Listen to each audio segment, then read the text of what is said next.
भक्तों आ रहे हैं पितृपक्ष, जल्दी जल्दी मैन द्वार से हटा दे यह चीजें, नहीं तो हमारे पितृ क्रोधित हो जाएंगे, नाराज हो जाएंगे, वह वापस लौट जाएंगे। आज की वीडियो बहुत ही सुंदर है, पितरों के समीप कृपया इस वीडियो को लाइक जरूर करें। भक्तों, घरों के दरवाजे मौसमों को पहचानते हैं।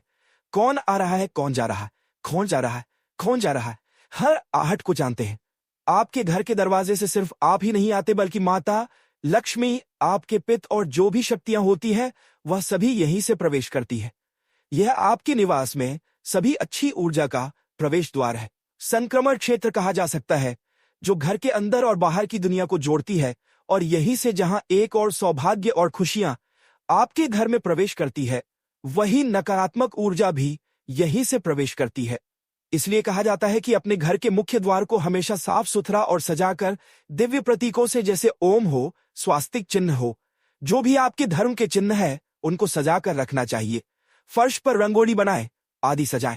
यह सभी सकारात्मक ऊर्जा को आकर्षित करने वाले और शुभ माने जाते हैं, और सभी घर वालों के जीवन में सौभाग्य को आकर्षित करते हैं। विशेष रूप से जब पितृपक्ष आता है तो आपके पिता भी आपके जो आएंगे आपके घर में प्रवेश करेंगे, वह यहीं से प्रवेश करेंगे अपने भाग्य को लेने के लिए, और फिर प्रसन्न होकर आपके द्वार पर ही पितृ नाचते हैं। कहते हैं जब 16 दिन का पितृपक्ष आता है, यानी श्राद्ध का समय आता है, तो सभी लोग अपने अपने पितरों के निमित्त पिंडदान, तर्पण, भोजन, दान, गौदान आदि करते हैं, ताकि आपके पितरों को मोक्ष प्राप्त हो। तो कहा जाता है यमराज सभी पितरों को छोड़ते हैं पितृक से, ताकि वह अपने अपने बच्चों के घर जा सके और उनसे अपने भाग्य को लेकर के आगे पितृ से आगे की यात्रा को पूर्ण कर सके। तो सिर्फ पिंडदान तर्पण से नहीं होता है। वास्तु में भी कुछ ऐसे नियम बताए गए हैं जिनका अगर आप पितृपक्ष में ध्यान रखते हैं तो आपको सभी प्रकार के वास्तु दोष से तो छुटकारा मिलता ही मिलता है। साथ ही साथ कहते हैं कि पितृदोष भी शांत होते हैं, पितरों का आशीर्वाद आपको प्राप्त होता है। आज हम बात करेंगे इसी कड़ी में पितरों को प्रसन्न करने के लिए कौन कौन से उपाय अपनाने चाहिए, ताकि पितर तो प्रसन्न हो ही, साथ के साथ हमारे घर के वास्तु दोष दूर भी हो जाए। तो सब जानते हैं, यदि चेहरे पर रौनक है, समझो बंदा हष्टपुष्ट है, खुश है। जैसे आपका चेहरा आपकी पहचान है, वैसे ही आपके घर का मुख्य द्वार आपके घर की पहचान होता है। तो अंदर घुसने से पहले घर के मुख्य द्वार की आज हम बात करेंगे।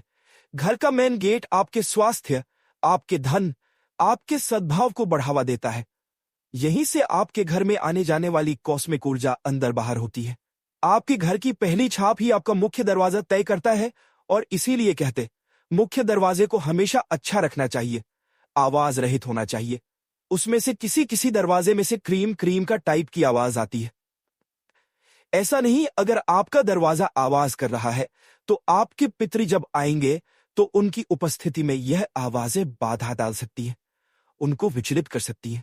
भक्तों, आइए अब जानते हैं साल 2025 में पितृपक्ष या श्राद्ध पक्ष कब शुरू और कब समाप्त होगा, और पितरों को प्रसन्न करने के लिए पितृपक्ष में क्या करना चाहिए।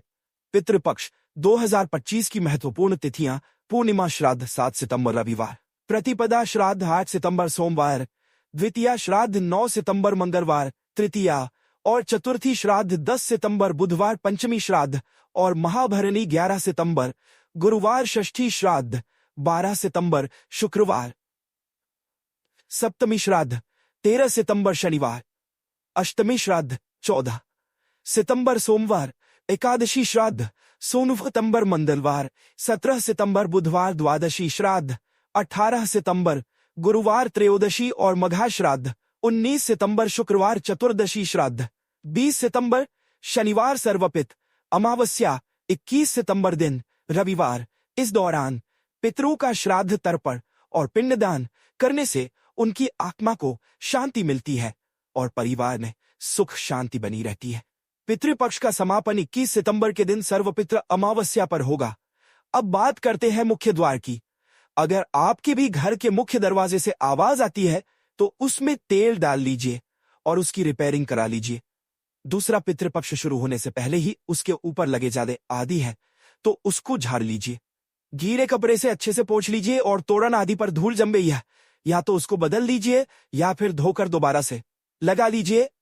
एक खास बात, कई बार मैं आपको वास्तु के अनुसार घर के द्वार पर अगर द्वार भेद होता है तो शीशा वाला तोरण लगाने को कहता हूं, या घर के मेन डोर के सामने अगर कोई खंभा होता है तो कहता हूं कि घर के द्वार पर शीशा लगा दीजिए। उसे नेगेटिव एनर्जी से बचा जा सकता है, लेकिन पितृपक्ष में आपको इस कांच को द्वार से हटा देना चाहिए। नहीं हो प्लेन पत्तों वाला तोरण लगा लीजिए, यह श्रेष्ठ है। भक्तों, घर के मुख्य द्वार पर ढेर सारी रोशनी भी आपको रखनी है। पित्त आएंगे तो अंधकार ना रहे, और इस बात का ध्यान रखें कि आपके घर के मुख्य दरवाजे पर अच्छी रोशनी आती रहे, आसपास का क्षेत्र भी प्रकाशित हो।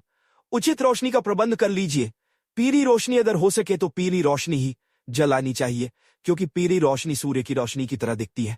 अगर आप अपने घर के मुख्य द्वार पर आपके घर के लोग जूते चप्पल आदि खोलते हैं तो कम से कम पितृपक्ष के दौरान और इन्फिनिट मैं तो कहूंगा कि अब दिवाली तक आप पूरे द्वार से जूते चप्पल आदि यह चीजें जो हम नियम बता रहे हैं यह फॉलो पूरी दिवाली तक कीजिए, क्योंकि अभी पितृपक्ष आएंगे। इसके बाद में फिर नवरात्र आएंगे, फिर दिवाली, धनतेरस आदि आएंगे, तो आपको अपने घर के जो जूते चप्पल मुख्य द्वार पर इधर उधर बिखरे रहते हैं, आपने जूते का स्टैंड बिल्कुल दरवाजे पर लगाया है तो वहां से थोड़ा हटा दीजिए। और अगर स्पेस की बहुत समस्या है, कहीं जगह नहीं है, तो साइड में एक स्टैंड सा बनवाकर तरीके से सजा कर रखिए। ध्यान रखें, ऐसी व्यवस्था करनी चाहिए कि जूते चप्पल हमेशा दक्षिण या पश्चिम दिशा में ही उतारना रहे। ऐसा न करने पर घर में नकारात्मक ऊर्जाएं बढ़ जाती हैं।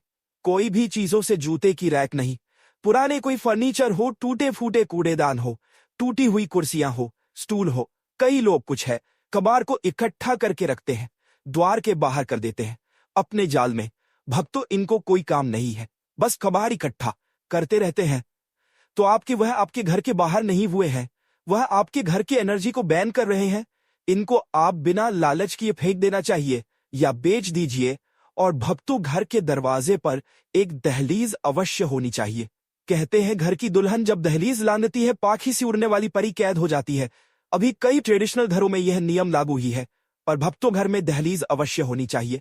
आजकल फ्लैट्स में क्या होता है, देलज लगाकर नहीं देते, आपको स्वयं को लगवा लेनी चाहिए। ज्यादा कुछ नहीं लगता, पतली सी संगमरमर की पट्टी या लकड़ी की 2 इंच की ले लीजिए, और 2 से 2 इंच बहुत होता है। आप इतनी ले सकते हैं और इसको आप वहां पर लगा दीजिए अपने मुख्य द्वार पर। भक्तों, एक तो कीड़े मकोड़े नहीं आने देता, और तमाम भूत प्रेत, नकारात्मक ऊर्जा, ब्रह्म राक्षस आदि डायन आदि से हवा घर में प्रवेश होने से हम बचे रहते हैं। घर सुरक्षित रहता है। जब माता लक्ष्मी घर की दहलीज में प्रवेश करती है तो वह भी घर से बाहर नहीं जाती। दहलीज के कई फायदे हैं। यह अच्छा रहता है। दूसरा, आपके घर की नकारात्मक ऊर्जा को अवशोषित करता है और केवल सकारात्मक ऊर्जा को ही घर में प्रवेश करने देता है। और इस दहलीज को लांघने के लिए आपके पित्त बहुत बहुत प्रसन्न होते हैं, और इस दहलीज को लांघते वक्त वह प्रसन्न होते हैं कि वह आपके घर की दहलीज के अंदर प्रवेश कर रहे हैं। भक्तों, आपके मुख्य द्वार पर एक डोर मैट भी जरूर होना चाहिए। आपके दरवाजे पर जो गंदगी और नकारात्मक ऊर्जा को घर में प्रवेश करने से रोकता है। ऐसे भी कोई भी लोग क्या होता है, जब जूते पहन के आ रहे हैं, डोर मैट होता है तो उस पर रगड़ के साफ करते हैं पैर, और उसके बाद ही जूतों को ले आते हैं अंदर। हाइजीन की दृष्टि से भी देखा जाए तो अच्छा है। और एक आध दिन पहले मैंने आपको बताया भी है कि फिटकरी का पाउडर रख कीजिए। किसी ने प्रश्न किया है कि झाड़ू में निकल जाएगा, तो आपको ऐसे नहीं रखना है। आप एक छोटी सी मुलायम से कपड़े की पोटली बना लीजिए, पाउडर करके उसमें बांध दीजिए, पोटली नुमा बनाइए, फिर इसको डोर मैट के नीचे रखिए, पायदान के नीचे रखिए। यह नहीं खराब होएगी। मैंने 1.5 महीने में, 15 दिन में, 1 हफ्ते में जब भी लगे नकारात्मक ऊर्जा फिर बढ़ रही है, इसको आपको बदल लेना चाहिए। भक्तों, यह सभी बेसिक चीजें हैं जो आपके द्वार पर होनी चाहिए। आपके देवी देवता हो, पित्त हो, सभी को यह अट्रैक्ट करती है। घर के मुख्य द्वार के पास कुछ खास शुभ पौधे भी आपको लगाने चाहिए। यह पौधे आपके पितरों को आकर्षित करके शांत करते हैं। ऐसे पेड़ हैं जिनमें पितरों का वास रहता है। अगर इन पेड़ों को लगाकर आप घर में अपने पितृ पूजते हैं तो आपके पितृ प्रसन्न होते हैं, आपके घर से पितृदोष समाप्त होते हैं। इनमें से विशेष रूप से तुलसी तो है ही सबसे इंपॉर्टेंट, साथ में पीपल, बरगद, बेलपत्र, अशोक के पौधे भी शामिल हैं। और जिस दिन आपके घर में श्राद्ध हो रहा है, उस दिन सुबह सुबह सूरज भगवान को जल देने के बाद तुलसी में और इन पौधों में जल अवश्य दीजिए। अपने पितृ के नाम का दूसरा पौधा जो आप अपने द्वार पर पितरों को आकर्षित करने और पितृदोष को शांत करने के लिए लगा सकते हैं, वह है बेलपत्र का पौधा। हम सभी जानते हैं बेलपत्र भोलेनाथ को कितना प्रिय है। इनके पत्तों में भगवान विष्णु और माता लक्ष्मी का वास कहा गया है। साथ ही साथ बेलपत्र को साक्षात पितृ कहा गया है, इसलिए पितृपक्ष में यह पौधा जरूर लगाना चाहिए। इसका पूजन करना चाहिए ताकि आपके पितृ प्रसन्न हो जाए। आप चाहे तो पितृपक्ष में एक छोटा सा पीपल का पौधा गमले में लगाकर 16 दिन उसको सींचे और फिर 16वें दिन अब बाद में महालया के दिन जाकर उसे किसी मंदिर में या स्कूल प्रांगण में या कोई धार्मिक स्थल पर लगा सकते हैं। देखिए भक्तों, कैसे पितृदोष से आपको मुक्ति मिलती है। पीपल के पेड़ में पितरों का वास होता है साक्षात, इसलिए अगर छोटा सा भी पीपल आप अपने घर पर लगा सकते हैं तो ठीक है, नहीं तो कोई आसपास बड़ा सा पीपल का वृक्ष भी लगा सकते हैं। और पितृपक्ष के दिनों में रोजाना पीपल के पेड़ में जल से अभिषेक कीजिए। स्पेशली काले तिल डाल करके 1 लोटा जल में आप अभिषेक कीजिए। इससे पितृदोष दूर होते हैं, पितर प्रसन्न होते हैं। ध्यान रखें, अगर बड़ा पीपल का पेड़ आप घर के आसपास लगा रहे हैं तो इतनी दूरी पर लगाएं कि उसकी छाया आपके घर पर नहीं पड़नी चाहिए। पीपल ना हो तो बरगद का पेड़ भी मोक्षदायिनी है। बरगद के पेड़ को साक्षी मानकर ही माता सीता ने राजा दशरथ को पिंडदान किया था, तो इस पेड़ में भी जल देने से पितृ प्रसन्न होते हैं। भक्तों, अशोक के पेड़ में भी भगवान विष्णु का वास माना गया है, पितरों का वास होता है। इसलिए अगर हो सके तो इस पितृपक्ष में आप अपने घर के मुख्य द्वार पर एक अशोक का वृक्ष लगाइए, तो यह पितर से बहुत प्रसन्न होते हैं और इसी घर में सुख समृद्धि बनी रहती है। साथ ही साथ घर में सकारात्मक ऊर्जा को आकर्षित करती है। पर ध्यान रखना चाहिए, कोई भी कांटेदार पौधा ना लगाएं, जैसे कैक्टस हुआ, बोगनविलिया हुआ, यह नहीं लगाना चाहिए। भक्तों, पितृपक्ष में आपको एक बात का और ध्यान रखना है, कोई भी चीज टूटी फूटी ना हो। घर के द्वार पर कोई भी चीजें अगर क्रनक है, जैसे कोई खंडित मूर्तियां हैं, खंडित बर्तन है, कोई भी आपके द्वार पर आपको यह सब नहीं रखनी चाहिए। कुछ लोग पेंटिंग्स लगा लेते हैं, उस तरह की डरावनी सी पेंटिंग्स होती है। दरवाजे पर रोती हुई स्त्रियों की पेंटिंग्स होती है, सैड पिक्चर्स होते हैं, यह आपको नहीं लगाना चाहिए। अपने घर के मुख्य द्वार पर नहीं रखना है। नहीं, जो कहते हैं आए हुए पित्त भी लौट जाते हैं। सिर्फ कचरे का डब्बा ही नहीं, झाड़ू भी बाहर की झाड़ू। कई लोग बड़े मकानों में रहते हैं या अपने पन्ने मकान में रहते हैं, तो वह क्या करते हैं, बाहर जो रोड पर झाड़ने की झाड़ू होती है उसको द्वार के सामने ही फेंक देते हैं। ऐसी गलती आपको नहीं करनी चाहिए। आपको इस झाड़ू को हमेशा साइड करके कहीं पर भी दक्षिण दिशा की ओर रखनी चाहिए। पितृपक्ष में विशेष रूप से ध्यान रखें, घर की झाड़ू आपके द्वार पर ना पड़ी रहे और ना ही आपको नई झाड़ू अगर टूट भी जाए तो मैनेज कीजिए। पितृपक्ष में नई झाड़ू आपको नहीं खरीदनी चाहिए। भक्तों, कई लोग धोने के कपड़े की बैग ही रख देते हैं। मैम भी आप रखते होंगे कि भाई जगह की कमी की वजह से, वरना कोई भी नहीं रखेगा। जगह की कमी से भी अगर धोने के कपड़े का, गंदे कपड़े का अब बैग दरवाजे के सामने रखते हो और घर पर आपके श्राद्ध के लिए ब्राह्मण आने वाले हैं, पित आने वाले हैं, आपके घर में श्राद्ध निकाल रहे हैं, तो यह आपको गलती से भी नहीं करना चाहिए। कहीं बैकवर्ड में आप रख दीजिए, लेकिन आपको घर के मुख्य द्वार पर नहीं रखना चाहिए। और घर में पिंडदान हो, तर्पण हो, ब्राह्मण भोजन हो, इसकी व्यवस्था अवश्य करनी चाहिए। भक्तों, ध्यान रखें, अगर कुछ भी नहीं कर सकते हैं, कम से कम दक्षिण मुखी होकर इस पितृपक्ष में अपने पितृ के निमित्त आपको 1 लोटा जल अवश्य अर्पित करना है। किसी भी प्रकार की कंघी हो, उलझे हुए टूटे बाल हो, यह भी आपको द्वार पर नहीं फेंकने चाहिए। यह पितरों को जाने अनजाने बहुत कष्ट देते हैं, इस बात का ध्यान रखें। और कई लोग पितृपक्ष के दौरान अगर आपके टूटे हुए बाल उनके हाथ लग जाएंगे तो वह आपको जीवन भर के लिए बांध भी सकते हैं, इसलिए ध्यान रखना है। छोटी छोटी बातें। भक्तों, पूरे पितृपक्ष आपको अपने घर के दक्षिण दिशा में एक दीपक अपने घर के मुख्य द्वार पर अवश्य जलाना है। पितरों के नाम के शाम के समय जलाना है। या तो आप दक्षिण दिशा में जला सकते हैं या घर के मुख्य द्वार पर दक्षिण की ओर बाती करके जला सकते हैं। आपके घर में सकारात्मक ऊर्जा तो बढ़ेगी ही और नकारात्मक ऊर्जा दूर होगी। दुष्प्रभाव घर में प्रवेश नहीं कर सकेंगे। साथ ही साथ आपके पितृ शांति से आराम करते हैं, उनको तृप्ति होती है। और इसीलिए भक्तों, पूरे पितृपक्ष में आपको अपने घर के मुख्य द्वार पर शाम के समय संध्या काल में एक दीपक अवश्य जलाना है।